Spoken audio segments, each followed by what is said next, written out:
દર્શક મિત્રો, દ્વારકા નગરી ચેનલમાં આપ સૌનું ફરી એક વખત હાર્દિક સ્વાગત છે। દ્વારકા નગરીની આ ચેનલ ઉપરથી હું છું રાઘવ ઉપાધ્યાય અને આપ સર્વ દર્શક મિત્રોને મારા જય દ્વારકાધીશ। દ્વારકા છે ભગવાન કૃષ્ણની એટલે કર્મભૂમિ કહેવામાં આવે છે। દ્વારકાની અંદર અત્યારના ભારતીય જનતા પાર્ટીનું શાસન ચાલે છે અને અનેકો એવા વિકાસ કાર્યો છે તે દ્વારકાની અંદર દિન પ્રતિદિન તે થતા આવ્યા છે। દ્વારકા છે તે ચાર ધામો પૈકી મુખ્ય એક ધામ પણ છે।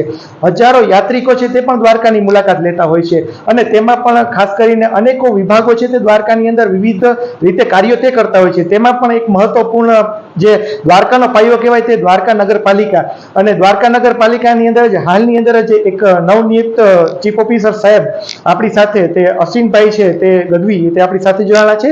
તો વધુ વિગત ચાલો એમની પાસેથી આપણે શુભેચ્છા મુલાકાત લઈને તે જાણીએ। તો જી અશ્વિનભાઈ, સૌપ્રથમ તમારી ચેનલની અંદર આપનું હાર્દિક સ્વાગત છે। ખાસ કરીને ભગવાન શ્રી કૃષ્ણની કર્મભૂમિ દ્વારકાની અંદર આપ આવ્યા છો। આપનો એક કહેવાય કે નવો જ એક કાર્યકાળ અહીંયા શરૂ થવાનો છે। તો તમે જ્યાં પહેલી જગ્યાએ જે ત્યાં હતા તે બાદ તમે અત્યારના હાલમાં તમે દ્વારકા આવ્યા, તો આપની અનુભૂતિ શું રહેલી છે સૌપ્રથમ તે એ આપ અમારા દર્શક મિત્રોને તે જણાવો। દ્વારકા પહેલાં મારી પોસ્ટિંગ રાજકોટ જિલ્લાના જેતપુર નવાગઢ નગરપાલિકામાં હતી।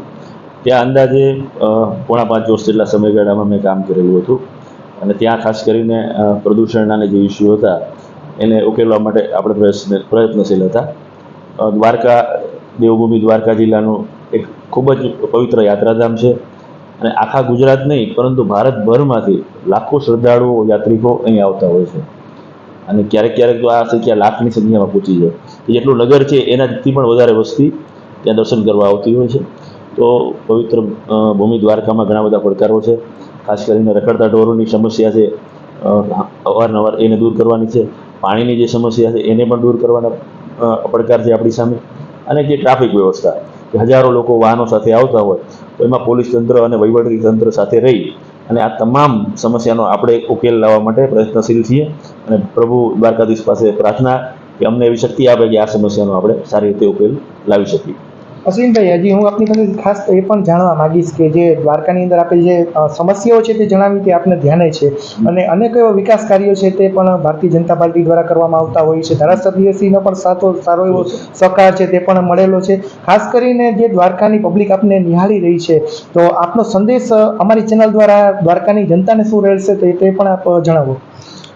ખાસ તો આપણી જનતાને એક સંદેશ છે કે આપણી જે નગરપાલિકાની બેઝિક સર્વિસ છે એને ટાઈમ બાઉન્ડ મળે, વધારે સારી રીતે મળે એ દિશામાં અમારી જે નગરપાલિકાની સંપૂર્ણ ટીમ એમાં ચૂંટાયેલી પણ આવી જાય, ધારાસભ્યશ્રીનો પણ ખૂબ સહકાર છે। તો સૌ સાથે મળી અને જેટલી પણ બેઝિક સર્વિસીસ છે જેમાં રોડ લાઇટ હોય, પાણી હોય, સફાઈ હોય કે અન્ય રોડ રસ્તાની જે સુવિધા હોય એ વધુ સારી રીતે મળી શકે એ દિશામાં સૌ સાથે મળીને પ્રયત્ન કરશું। એક લાસ્ટ હું તમને એ પણ કહેવા માગું છું કે પબ્લિક દ્વારકાની પબ્લિકને ઘણા એવા પ્રશ્નો પણ રહેતા હોય છે। તો ઘણી વખત પબ્લિક છે તે પ્રશ્નની રજૂઆત કેવી રીતના કરવી તે પણ સંકોચાતી હોય છે અને કંઈક એવી સમસ્યાઓ છે તે દ્વારકાની અંદર અવારનવાર અમુક જગ્યાએ તે પણ આવતી હોય છે। તો તે પબ્લિકની સમસ્યાઓને લઈને એમના પ્રશ્નની રજૂઆતને લઈને આપનો કેવી રીતના સંદેશો રહેલો છે તે પણ જરા આપ અમારી પબ્લિકને જણાવો, જેથી કરીને તે પણ એમનો રસ્તો છે તે આપના દ્વારા પબ્લિકને મળી શકે। સફાઈની અંદર આપણી એક સ્વચ્છતા એપ એક્ટિવ છે।